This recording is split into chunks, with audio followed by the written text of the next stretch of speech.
But yeah, let's go on to the next one here. We're going to start with our tight end position. We got our boy Pat Freiermuth.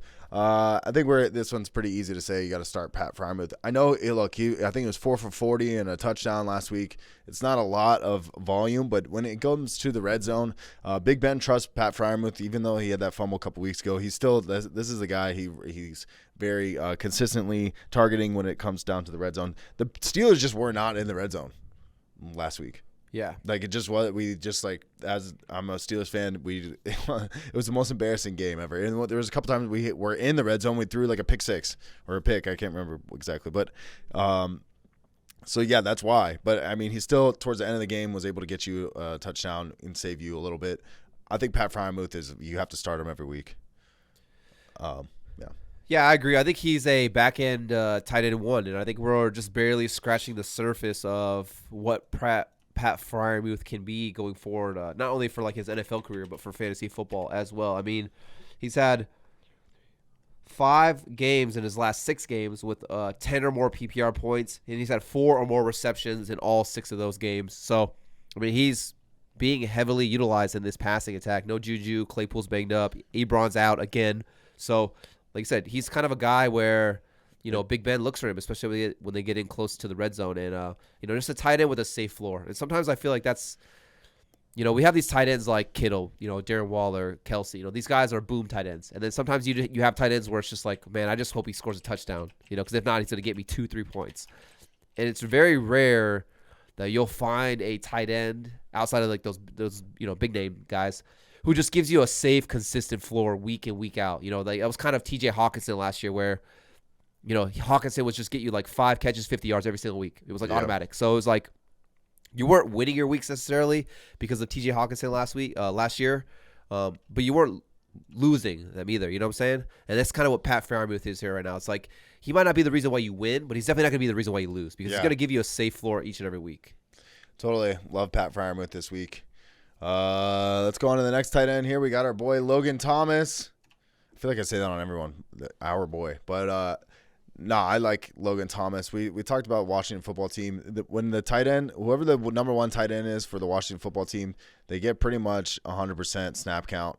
And so that's the guy.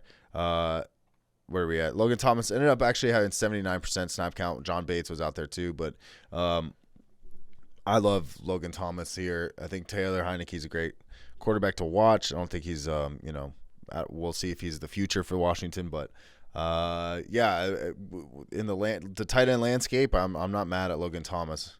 Actually, it's I think it's a pretty decent spot start. Yeah, I came back last week. What was the snap percentage last week? 79. So yeah, they were kind of easing him back off the hamstring injury. I would expect that to go back up to, like Mike said, like 100%. This week in a good matchup against the Las Vegas Raiders. Just listen to these stats of the Raiders in terms of defending the tight end position. They've allowed the 5th most receiving yards to the tight ends.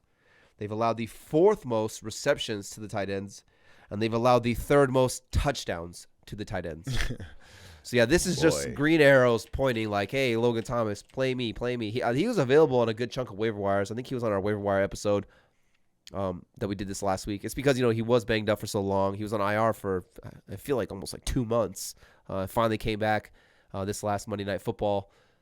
Could have had a touchdown. It was kind of questionable in that Monday Night Football game. He kind of caught it, hit the ground, ball moved. They called it incomplete. They called it a touchdown at first, and then I think they overturned it. But so I mean, he could have potentially had a touchdown last week. So I mean, yeah, these numbers right here just say, hey, you know, dial up Logan Thomas in a game where it's definitely favoring the tight end position. And you said, like I said, Heineke's a gunslinger, so he's not afraid to throw the ball into a tight window and see if a guy like Logan Thomas, who's just a big body guy, go up and make a play.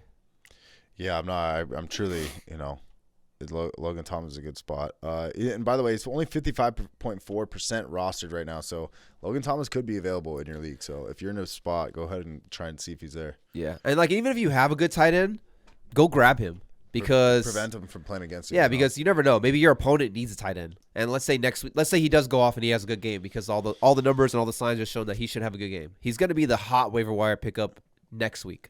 So let's say your opponent needs a tight end. They go out and they get him. The last thing you want to do is lose in the playoffs because your opponent picked up Logan Thomas and he beat you because he had a crazy good game, or he helped your opponent beat you. It's like, go out and get Logan Thomas, play some defense, block these other teams from getting good players, because a good player on my bench doesn't hurt me. A good player on an opposing team hurts me. Yeah. And then for God forbid, if you do have a good tight end and they get hurt, you have a good backup. So especially for what? Especially for what? Like for what's coming up. For what's coming up? The playoffs. Oh, the playoffs, yeah. Playoffs? Oh, you just set that one up, dude, huh? I thought you were gonna say it, but yeah, Logan Thomas, go for it. 55% available on ESPN League. 55% owned at ESPN Leagues. But hey, did you like that video? No, not the one of Big Ben completely eating shit when nobody even touched him. I'm talking about our fantasy football video we just did. You just watched. Well, guess what? That was just a clip from the full audio podcast. So if you want to check out the whole thing, links down below. AVG Fantasy Football Podcast, Stitcher, Spotify, all of them. Anywhere you can get audio podcasts, we're there. Go ahead and check it out. And if you don't want to look at your fantasy team to look the way Big Ben does right here, wait for it. Come on, replay. This is your fantasy team. But that won't be your fantasy team if you subscribe to AVG Fantasy Football. So go ahead, subscribe and like this video. Subscribe to the channel and like.